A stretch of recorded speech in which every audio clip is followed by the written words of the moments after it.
እሱ ሄደ፣ ቤተ ክርስቲያን ጉዞ ጀመረች። እሱ ጨረሰ፣ ቤተ ክርስቲያን ተልእኮዋን ያዘች። ስትታመሙ ሆስፒታል ብቻ አትሂዱ። ምስጢረ ቀንድል የሚባል አለኝ። ቤተ ክርስቲያን ካህኑን ጠርታችሁ ጸሎት ይጸልይላችሁ፣ ይቀባችሁ፣ ትድናላችሁ። እፍ ብሎ መንፈስ ቅዱስን ተቀበሉ የሚለው ቃል ጳጳሳት እያደረጋቸው መሆኑን ተረዱ ምእመናን። ያቺ የሐዋርያት ሥልጣን ናት።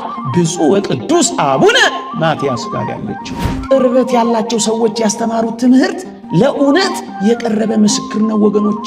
ኃጢአትን ይቅር የማለት ሥልጣን የተሰጠው ለሐዋርያትና ሐዋርያት ለመሠረቷት ቅድስት ቤተ ክርስቲያን ነው። ጀማሪዎች እኮ አይደለንም እኛ። ከብዙ ዘመን በኋላ ነው የደረስንበት እኛ። መጨረሻዎችም እኛ አይደለንም። ገና ብዙ ተተኪዎች አሉ። የኃጢአት ሐሳብ ከተመላለሰበት ለራሱ ይጸልይልና፣ ነገር ግን ኃጢአት የሠራ ከሆነ የቤተ ክርስቲያን አባቶች ጸሎት ያስፈልገዋል። ቤተ ክርስቲያን ናት መጽሐፍ ቅዱስ ይሄ ነው ብላ የሰጠችን። አንዳንዶች ግራ ይጋባሉ። ወገኖቼ እግዚአብሔር በትንቢት ክህነት እንዳለ አሳያችሁ ነገረ። ካህናትና ሌዋውያንን ከእነርሱ ወስዳለሁ አለ።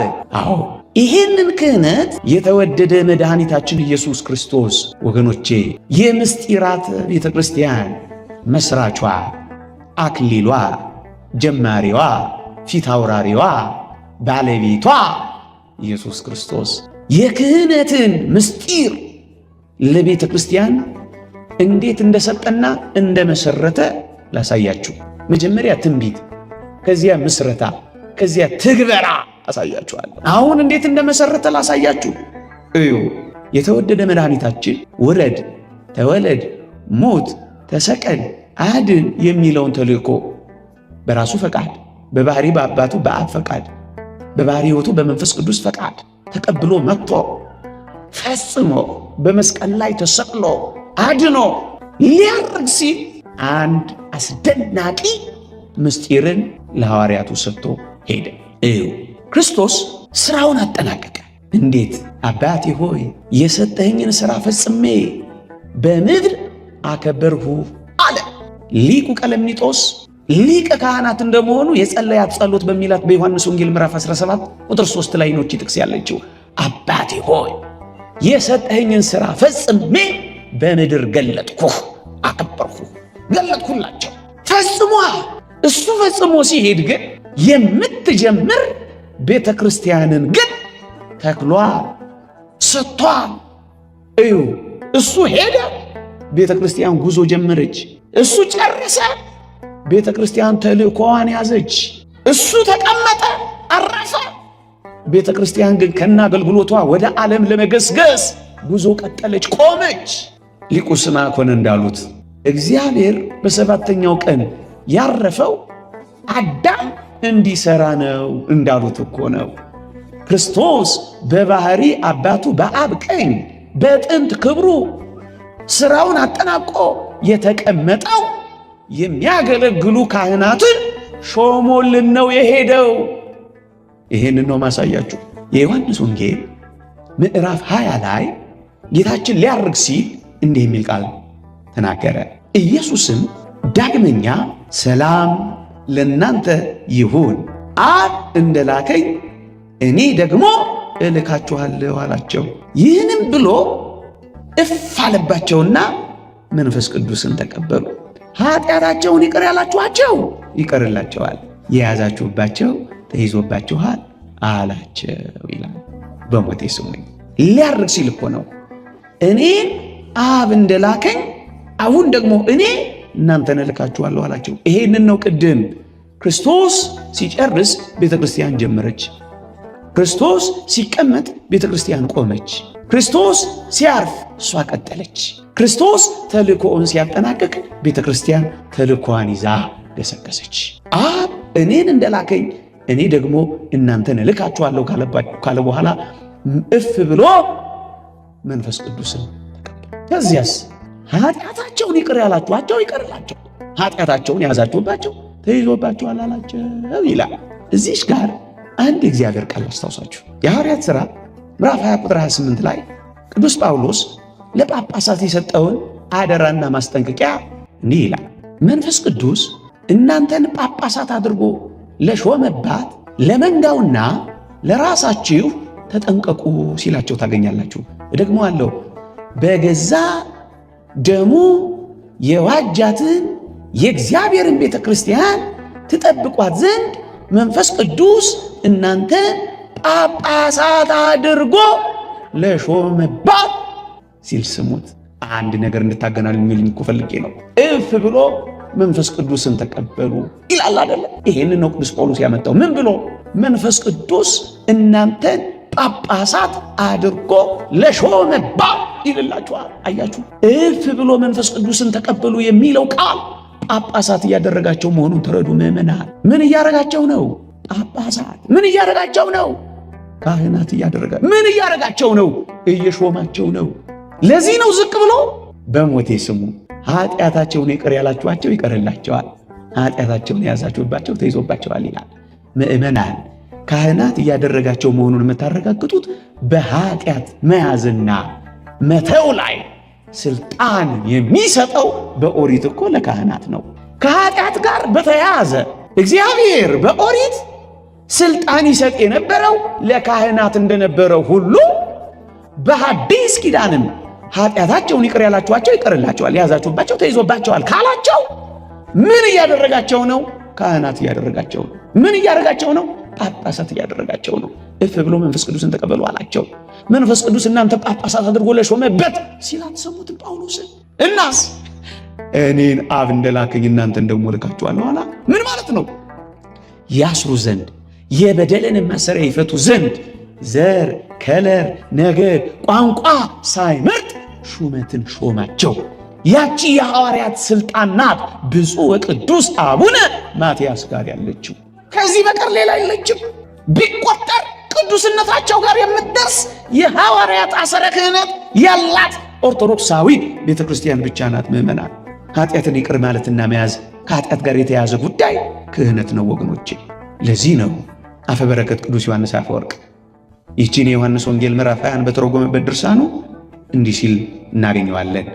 አብ ፍርድን ሁሉ ለወልድ እንደሰጠ እነሆ አሁን ደግሞ ወልድ ፍርድን ለካህናት ሰጠ። ምን ብሎ? አብ እኔን እንደላከኝ እናንተንም ልኬያችኋለሁ አላቸው። ምን እንዲያደርግ? እንዲይዙ፣ እንዲፈቱ፣ እንዲያስሩ፣ እንዲፈርዱ ስልጣን ሰጣቸዋል። አሳያችኋለሁ ሲፈርዱ። እንደውም ምን ይላል? ካህናቱ ወይም ሐዋርያቱ በምድር ያደረጉትን በላይ በሰማይ ያጸድቀዋል፣ በምድር የወሰኑትን ያጸናዋል፣ በሰማይ ያጸናዋል። ቅዱስ ዮሐንስ አፈወርቅ ነው ይህን የሚለው። ይኸውላችሁ ጥንታዊ መሰረት ያላት ቤተ ክርስቲያን፣ ይኸውላችሁ ለጥንቱ ዘመን ቅርበት ያላቸው ሰዎች ያስተማሩት ትምህርት ለእውነት የቀረበ ምስክር ነው ወገኖቼ። ለዚህ ነው ዮሐንስ አፈወርቅ እንዲህ አለ፣ አትናቴዎስ እንዲህ አለ፣ ቄርሎስ እንዲህ አለ፣ ጠርጠሉስ እንዲህ አለ እያለች ቤተክርስቲያን በጣም የቅርብ የሆኑ ሰዎች የተናገሩትን ሁለት ነገር ላንሳላችሁ ከዮሐንስ አፈወርቅ ተጨማሪ። አንደኛው ቅዱስ ቆጵርያኖስ ነው። ሴንት ሲፕሪያን የተባለ በሰማዕትነት ያረፈ አባት ነው። በረከቱ ይደርብን። እንዲህ ይላል ቅዱስ ቆጵርያኖስ፣ ኃጢአትን ይቅር የማለት ስልጣን የተሰጠው ለሐዋርያትና ሐዋርያት ለመሰረቷት ቅድስት ቤተክርስቲያን ነው። እነርሱም የተላኩት ከእግዚአብሔር ነው። ይህንንም ስልጣን ለጳጳሳትና ለተተኪዎቻቸው አስተላለፉት ይልላቸዋል ሴንት ሲፕሪያን። ለዘመኑ ቅርበት ያላቸው ሰዎች የበለጠ እውነት ነው። ለዚህ እኮ ነው ወደ ኋላ የምንመለሰው። የእግዚአብሔርን ቃል የተናገሯችሁን ዋኖቻችሁን አስቡ፣ የኑሯቸውን ፍሬ የተመለከቷችሁ በእምነት ምሰሏቸው። የእግዚአብሔርን ቃል የተናገሩን ዋኖቻችን የሚያስፈልጉት ጀማሪዎች እኮ አይደለንም። እኛ ከብዙ ዘመን በኋላ ነው የደረስንበት። እኛ መጨረሻዎችም እኛ አይደለንም። ገና ብዙ ተተኪዎች አሉ። ለዚህ እኮ ነው ይኸው ምን ይላል? ኃጢአትን ይቅር የማለት ስልጣን ሲተው ለሐዋርያትና ሐዋርያትን ለመሰረቷት ቤተክርስቲያን ነው ይልና እነርሱም የተላኩት ከእግዚአብሔር ነው ይላል። ምን የሚለውን ቃል ይዞ አብ እንደላከኝ እኔም እልካችኋለሁ ነው። አንድ ሌላ ልድገምላችሁ። ጠርጠሉስ ወይም ቱርቱሊያን የተባለ ሊቅም እንዲህ ይላል፣ አንድ ሰው ክፉ የኃጢአት ሐሳብ እየተመላለሰ ቢቸገር ለራሱ ይጸልይ ይላል። የኃጢአት ሐሳብ ከተመላለሰበት ለራሱ ይጸልይ ይልና ነገር ግን ኃጢአት የሰራ ከሆነ የቤተ ክርስቲያን አባቶች ጸሎት ያስፈልገዋል። ይህ የታወቀ ነው። የጥንት ትምህርት ነው። ዛሬ ያለን ሰዎች የፈጠርነው እንዳይመስላችሁ ኦርቶዶክሳውያን። አንድ ነገር አሳየዋችሁ፣ ትንቢት። ሁለት ነገር አሳየዋችሁ፣ ምስረታ፣ ጌታችን እንዴት እንደመሰረታት። ይሄንን በቀደምት አበው ትምህርት አብራራንላችሁ። ሶስተኛና የመጨረሻ ለዚህ ክፍለ ትምህርታችን ብዙ ነው ማብቂያ እንዲሆነኝ በቤተ ክርስቲያን ሲተገበር ይህን አሳየቻችሁ። ለአሁን አበቃለሁ። እሺ ትንቢት አሳየህን፣ መልካም ምስረታ አስጎበኘህን። እሺ ይሄ ግን በቤተ ክርስቲያን በጥንቷ ቤተ ክርስቲያን በመጽሐፍ ቅዱስ ላይ ባለች ሲተገበር ልታሳየን ትችላላችሁ? አዎ ላሳያችሁ። እሱን አሳየቻችሁ። ለዛሬ አበቃለሁ። በቆሮንቶስ ማኅበረ ምእመናን በቆሮንቶስ ቤተ ክርስቲያን በመጽሐፍ ቅዱስ ላይ በአንደኛ ቆሮንቶስ መልእክት ላይ የቆሮንቶስ ምእመናን ከነበረባቸው አንዱ ችግር ብርቱ ዝሙት የፈጸመ አንድ ሰው ነበረ። ቅዱስ ጳውሎስ በአጭር ቃል በእናንተ መካከል ዝሙት እንዳለ ይወራል ይልና ይሄ ዝሙት በአሕዛብ እንኳን የሌለ ዝሙት ነው ብሎ ይገረማል። ከዚያማ ቅዱስ ጳውሎስ ዝም ብሎ ይሄንን ጠቁሞ ብቻ አያልፍም። ምን ይላል መስላችሁ? አንደኛ ቆሮንቶስ መልእክት ምዕራፍ 5 ከቁጥር 3 እስከ 4 ላይ እንዲህ ይላል። ስለዚህ ሰው ብርቱ ዝሙት ስለሰራው ሰው ክፉ ኃጢአት ስለወደቀ ሰው ሲናገር እንዲህ አለ። አንደኛ ቆሮንቶስ መልእክት ምዕራፍ 5 ከቁጥር 3 እስከ 4 ምን ይላል? ይህን እንደዚህ በሰራው ላይ በጌታችን በኢየሱስ ክርስቶስ ስም አሁን ፈርጄበታለሁ ይላል። እየሰማችሁኝ ነው? እንደዚያ ቅድም እንደነገርኳችሁ ተገልጿል በመጽሐፍ። ቅዱስ ጳውሎስ በዝርዝር ስላልጻፈው እኔም አልናገረው ብዬ ነው እንጂ መተርጉማን አስቀምጠውታል።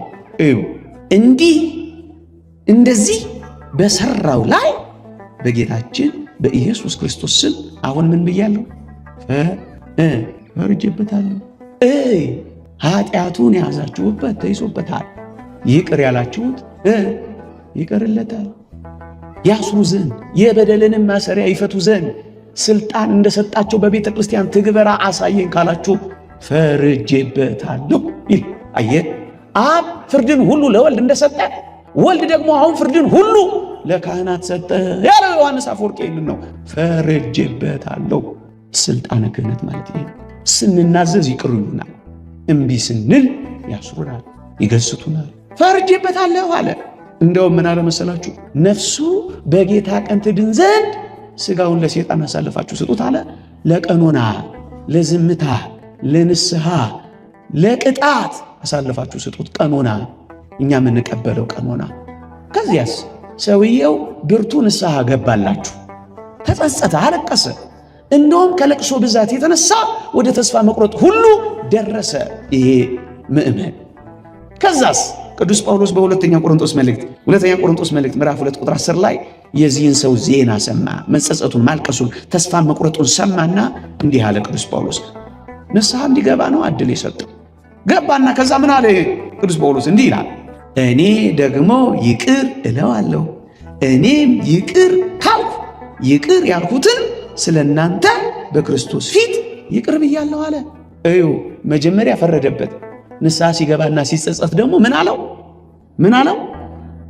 ኃጢአታቸውን ይቅር ብትሏቸው ይቀርላቸዋል፣ ብትይዟቸው ይያዝባቸዋል።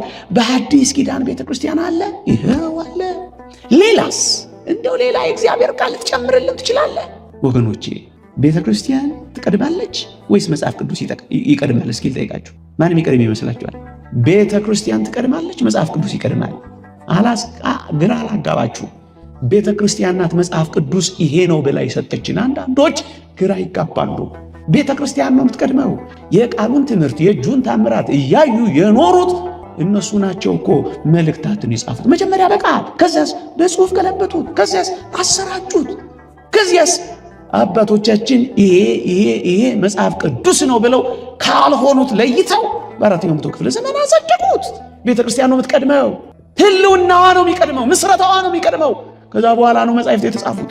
ምን ልፈልግ የመሰላችሁ? ከጥቅስ በላይ ናት ቤተ ክርስቲያን። ግን ልጨምርላችሁ የመጨረሻ የያዕቆብ መልእክት ምዕራፍ 5 እንዲህ ይላል፣ ከእናንተ የታመመ ማንም ቢኖር የቤተ ክርስቲያንን ቀሳውስት ወደ እርሱ ይጥራ። ከእናንተ የታመመ ማንም ቢኖር ማንን ይጥራ? የቤተ ክርስቲያንን ቀሳውስት ይጥራ። ከዛስ በጌታም ስም እርሱን ዘይት ቀብተው ይጸልዩለት። የእምነትም ጸሎት ድውዩን ያድናል፣ ጌታም ያስነሳዋል።